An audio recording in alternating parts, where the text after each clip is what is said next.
আসসালামু আলাইকুম স্টুডেন্টস, আশা করি সবাই অনেক ভালো আছেন। দেখেন, আমরা কিন্তু নতুন একটি ক্লাস নিয়ে হাজির হয়েছি।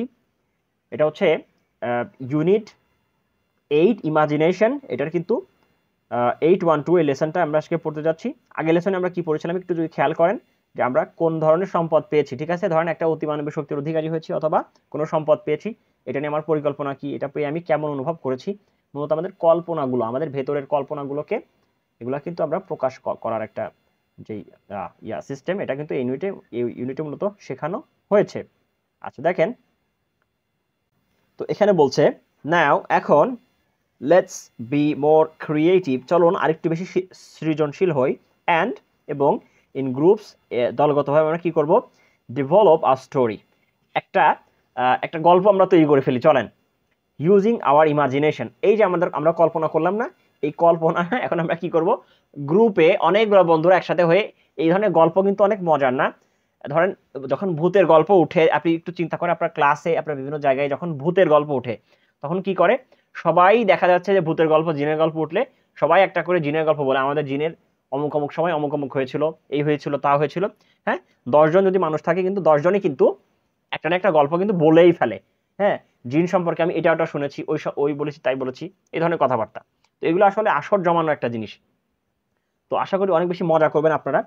তাহলে রিফ্লেক্ট অন অ্যাক্টিভিটি 811, অর্থাৎ 811 আমরা কি পড়েছিলাম, ওই যে কেবল দেখেন দেখেন তো আপনি আপনি অতিমানবীয় শক্তির অধিকারী হয়েছেন, কোনো সম্পদ পেয়েছেন, এটা এটা নিয়ে আপনার পরিকল্পনা কি, আপনার অনুভূতি কি, ওই জিনিসগুলো এখানে কাজে লাগবে। আচ্ছা, যাই হোক, to write a story on treasure of super power অথবা ট্রেজারের উপরে একটা স্টোরি লিখতে ওইটা কাজে লাগবে। Follow the given step to the activity. আচ্ছা, এই যে যে অ্যাক্টিভিটিগুলো দিয়েছে, একটা স্টোরি লিখতে হলে আমাদের কি করতে হবে দেখেন, এখানে কিন্তু 5টা কথা বলে দিয়েছে। একটা স্টোরি লিখতে হলে how to exactly write a story using our feeling or imagination, আমাদের কল্পনা এবং আমাদের অনুভূতিকে ব্যবহার করে কীভাবে একটা গল্প লিখতে হয়। হ্যাঁ, আমরা কিন্তু গল্প লেখা শিখছি। প্রথমে discuss and write the outline of the story first. ঠিক আছে, গল্পটা আপনি কোন বিষয়ে লিখতে চান, একটু চিন্তা করেন তো দেখি, গল্পটা আসলে আপনি কোন বিষয়ে লিখতে চান। সেই বিষয়টা আগে আপনাকে অবশ্যই সিলেক্ট করতে হবে। তাহলে এখানে আমাদের যে আউটলাইন, যেটা ঠিক আছে, আউটলাইনটা আমরা কি লিখতে পারি, ধরেন আমি আমি আমি ধরে নিলাম, আমরা কি বলেছিলাম, আমরা কোন ধরনের সম্পদ আমি পেয়েছি, সেটা সেটা হচ্ছে আমি পেয়েছিলাম একটা স্বর্ণের কলস। ঠিক আছে, তো এই স্বর্ণের কলসটা নিয়ে আমি একটা গল্প লিখতে পারি। ঠিক আছে, আমার ক্ষেত্রে আপনি যদি হয়ে থাকেন যে একটা খুব বেশি সুপারম্যান, অথবা আপনি ক্ষমতাধর ব্যক্তি, আপনি অনেক টাকা পয়সাওয়ালা কিছু একটা হয়ে গেছেন, তাহলে আপনি ওই বিষয়ে একটা স্টোরি লিখতে পারেন। তাহলে আউটলাইনে এখানে আপনি এখন একটু লিখে নেন তো দেখি, আউটলাইন অফ দ্য স্টোরি, এখানে নিচে লিখে নেবেন যে, ধর আমি লিখলাম যে গোল্ডেন পিচার। ঠিক আছে, আউটলাইন অফ দ্য স্টোরি। আচ্ছা গেল, choose the suitable title for your story. ঠিক আছে, আপনার আপনার ইয়ের জন্য, ঠিক আছে, আপনার এই যে গল্প লিখবেন, ঠিক আছে, এর জন্য কিন্তু একটা উপরে একটা টাইটেল দিতে হবে। এই টাইটেলটা আপনি কি দিবেন, এটা কিন্তু আগে থেকে আপনাকে কল্পনা করে নিতে হবে। আচ্ছা, এরপরে each student will write 1 or 2 sentences to develop the story. এই গল্পটাকে লিখতে সব শিক্ষার্থী, যারা 10 জন আছে গ্রুপে, 5 জন 10 জন, সবাই কিন্তু একটা একটা বাক্য কিন্তু বলবে নিজেদের মধ্যে থেকে। একজন মিলে কিন্তু লিখবে না, এটা কিন্তু গ্রুপ ওয়ার্ক। আবারও বলছি, এটা কিন্তু গ্রুপ ওয়ার্ক, একজন কিন্তু লিখবে না। আপনি যদি এখন ক্লাসটি একা একা দেখছেন হয়তো, কিন্তু আপনাকে এই বাস্তবায়ন ঘটাতে হবে কিন্তু ক্লাসে ক্লাসে বা গ্রুপ ওয়ার্কের মাধ্যমে। হ্যাঁ, শিক্ষকরা কিন্তু এভাবে কিন্তু স্টুডেন্টদেরকে গাইড করতে হবে। Use your imagination and feel free and what comes to your mind, অর্থাৎ এখন প্রত্যেকে নিজের কল্পনাকে ব্যবহার করবে এবং তার মনে কি আসে সেই কথাটাই কিন্তু সে গ্রুপে বলবে। আবারও বলছি, আমরা কিন্তু ইমাজিনেশন ইউজ করে একটা গল্প লিখছি, মনে রাখবেন। আচ্ছা গেল, when the first draft of the story is complete, যখন গল্পটির একটা প্রথম একটা মানে প্রাথমিকভাবে একটা খসড়া লেখা শেষ হলো, তখন কি করবেন, read together and make take changes if, অর্থাৎ যদি প্রয়োজন হয় একটু চেঞ্জ করবেন। ঠিক আছে, প্রথমবার তো সুন্দর হবে না, সব লিখে শেষ করেন, এরপর ফাইনালি একবার করে পড়েন, দেখেন কোনো ভুল টুল আছে কিনা, এরপরে finally present the in the class. ধরেন একটা ক্লাসে স্টুডেন্ট আছে কতজন, 50 জন, তাহলে 10 জন করে যদি একটা গ্রুপ করা হয়, 5টা গ্রুপ হবে, 5টা গ্রুপ 5টা বিষয়ের উপর কিন্তু তারা ইমাজিনেশন, তাদের কল্পনাকে ব্যবহার করে কবিতা, স্টোরি লিখবে, গল্প লিখবে, এবং সর্বশেষ এটা কিন্তু ক্লাসে প্রেজেন্ট করবে। তাহলে দেখেন, আপনি হয়তো একটা গ্রুপে আছেন, কিন্তু আপনার আরও 4টা গ্রুপ যে আছে, সেই বন্ধুরা কিন্তু আপনাদের সামনে দাঁড়িয়ে কিন্তু ক্লাসে মানে ক্লাসে সবার সামনে দাঁড়িয়ে কিন্তু প্রেজেন্ট করবে উপস্থাপনা করবে। এর মাধ্যমে আপনারও কিন্তু অনেক কিছু ডেভেলপমেন্ট হবে, অনেক কিছু জানা হবে, বোঝা হবে, তাদের কল্পনাগুলোকে আপনি ধরতে পারবেন। এর মাধ্যমে মূলত আমরা একটা মানুষ হিসেবে আস্তে আস্তে গড়ে উঠি। অনেক বেশি গুরুত্ব রয়েছে। চলেন আমরা কথা না বাড়িয়ে গল্প লেখাটা শুরু করে দিই। তো এখানে আমরা লিখতে চাচ্ছিলাম কোন বিষয়ে গল্প, সেটা হচ্ছে একটা গোল্ডেন পিচার। তো এ পর্যায়ে দেখেন আমরা যেটা শুরু করছি সেটা হচ্ছে, আমরা এটার টাইটেল দেখেন কি দিয়েছি, সেটা হচ্ছে দ্য ট্রু ড্রিম। হ্যাঁ, সত্য স্বপ্ন। সত্য স্বপ্ন। হ্যাঁ, স্বপ্ন অধিকাংশ সময় সত্য হয় না, অনেক সময় অধিকাংশ সময় হয় না। তো আমরা যেটা করছি সেটা হচ্ছে সত্য স্বপ্ন, এটার যে টাইটেল। তো শুরু করছি।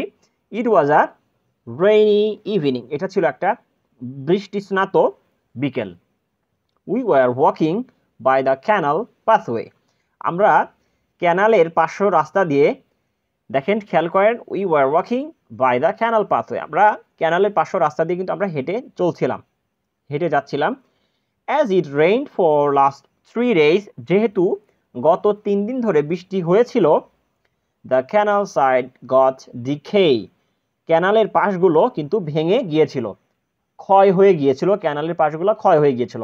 And it uncovered something glittering. এবং এটি, অর্থাৎ ক্যানালের যে পাশটি, সেটা কি করেছিল, আনকভার্ড সামথিং গ্লিটারিং, খুব চকচকে কোনো বিষয়কে মেলে ধরেছিল, খুব চকচকে কোনো বিষয়কে প্রকাশ করে দিয়েছিল বা খুলে গিয়েছিল কোনো চকচকে বিষয়। That we could not imagine, যেটি আমরা কল্পনাও করতে পারতাম না। হ্যাঁ, দুই বন্ধু যাচ্ছে, তো বৃষ্টির সময় বিকেলবেলা খালের পাড় দিয়ে যাচ্ছে, তো তারা একটা চকচকে কিছু একটা দেখতে পারলো, খালের পাড়ে ভেঙে গিয়েছে সেই জায়গাটাতে দেখতে পেলো। ঠিক আছে, একটু কল্পনাটা আপনার এখানে, জাস্ট আপনি ক্লাসটা দেখলে হবে না, প্লিজ কল্পনাকে খাটান। আপনি ক্লাসটা প্রয়োজনে পজ করে দেন, দিয়ে আপনি একটু কল্পনাকে খাটান। আপনি ওই জায়গায় আসেন, দুই বন্ধুর মধ্যে আপনিও একজন। ঠিক আছে, জাস্ট কল্পনাকে, আমি খুব সহজ করে গল্পটা লিখেছি আপনার জন্য, জাস্ট কল্পনাকে খাটান। মাই ফ্রেন্ডস স্টপ সাডেনলি, আমার বন্ধু, হ্যাঁ, মাই ফ্রেন্ড স্টপ সাডেনলি, আমার বন্ধু হুট করে কিন্তু থেমে গেল। আচ্ছা, অ্যান্ড শাউটেড, এবং চিৎকার করে উঠল, লুক অ্যাট দেয়ার, ওখানে দেখো, দেয়ার ইজ সামথিং গ্লিটারিং, ওখানে কিছু একটা চকচক করছে। হ্যাঁ, ওখানে কিছু একটা চকচক করছে, বা ওখানে কোনো চকচকে বিষয় রয়েছে। We went there and grab the metal. We went there, আমরা সেখানে গেলাম, অ্যান্ড গ্র্যাব দ্য মেটাল, এবং ওই যে ধাতব, সেই ধাতবটি কিন্তু আমরা কিন্তু হস্তগত করলাম বা হাত দিয়ে আঁকড়ে ধরলাম। আচ্ছা, ভেরি সারপ্রাইজিংলি, খুব চমকপ্রদভাবে, দেখেন, ভেরি সারপ্রাইজিংলি, খুব চমকপ্রদভাবে, কল্পনাকে কিন্তু আমি ব্যবহার করছি, ভেরি সারপ্রাইজিংলি, খুব চমকপ্রদভাবে, ইট ওয়াজ আ গোল্ডেন পিচার, এটা ছিল একটা স্বর্ণের কলস। বিশাল ব্যাপার, তাই না? We both bring that golden pitcher, আমরা উভয়ে, অর্থাৎ আমি এবং আমার বন্ধু দুজন যে গিয়েছিলাম, we both bring that golden pitcher, আমরা উভয়েই ওই স্বর্ণের কলসটি আনলাম, ইন মাই হোম, আমার বাড়িতে, সিক্রেটলি, সংগোপনে, গোপনীয়ভাবে, আমি আর আমার বন্ধু ছাড়া আর কেউই জানে না সেই কলসটির কথা। অ্যান্ড প্ল্যান্ড, এবং আমরা পরিকল্পনাও করলাম, টু সেল দ্যাট, সেটাকে বিক্রি করতে, অ্যাট হায়ার প্রাইস, উচ্চ মূল্যে। তাহলে আমরা খুবই সংগোপনে সেই স্বর্ণের কলসটি আমরা আমার বাড়িতে আনলাম, আমি এবং আমার বন্ধু মিলে, খুব সংগোপনে, এবং সেটাকে উচ্চ মূল্যে বিক্রি করার জন্য একটা পরিকল্পনা বা প্ল্যান করলাম। গল্পটি কেমন হলো?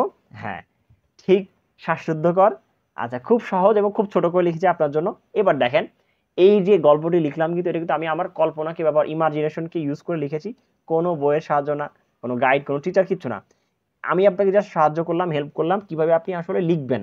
এবার আপনার কাজ হলো, প্লিজ এই গল্পটা আপনি প্রথমত নিজে লিখে নেন, এবং এটাকে পুঁজি করে আপনি আপনার কল্পনাতে কি আছে, গোল্ডেন পিচার পাওয়া, তাহলে একটু পরিবর্তন করে লিখেন। অথবা আপনি যদি একটা ধনী মানুষ হতে চান, সেভাবে আপনি লিখেন। অথবা আপনি যদি ক্ষমতাধর মানুষ হতে চান, হ্যাঁ, সুপার পাওয়ার, আপনি যদি পাখির মতো উঠতে চান, যেটাই হয় না কেন, আপনি কিন্তু আপনার নিজের কল্পনাটা ব্যবহার করে কিন্তু আপনাকে লিখতে হবে। এবং দিন শেষে ক্লাসে কিন্তু সবার মাঝে প্রেজেন্ট করতে হবে। হ্যাঁ, গ্রুপে লিখতে হবে, একা একা লিখবেন না, ঠিক আছে? এবং বিশেষ করে এটা টিচার আসলে কাজ, টিচার যারা আছেন দয়া করে স্টুডেন্টদেরকে কিন্তু এভাবে প্র্যাকটিস করাবেন, অর্থাৎ গ্রুপ গ্রুপ করে দিবেন, তারা কিন্তু একটা গল্প লিখবে, ঠিক আছে, এটাকে এডিট করে একটা ফাইনাল একটা কপি তৈরি করবে এবং ক্লাসে সবার সামনে প্রেজেন্ট করবে। এটা হচ্ছে মূলত এই লেসনের যে মূল কথা, সেটা আমি বলে দিলাম। পুরোটা শিক্ষক এবং ছাত্র উভয়ের জন্য উপকারী হবে বলে আশা করছি। তো ইংলিশ আর্টের সাথে থাকার জন্য অনেক ধন্যবাদ। আগামী দিনে ক্লাসগুলো দেখার আমন্ত্রণ জানাচ্ছি। আসসালামু আলাইকুম ওয়া রাহমাতুল্লাহ।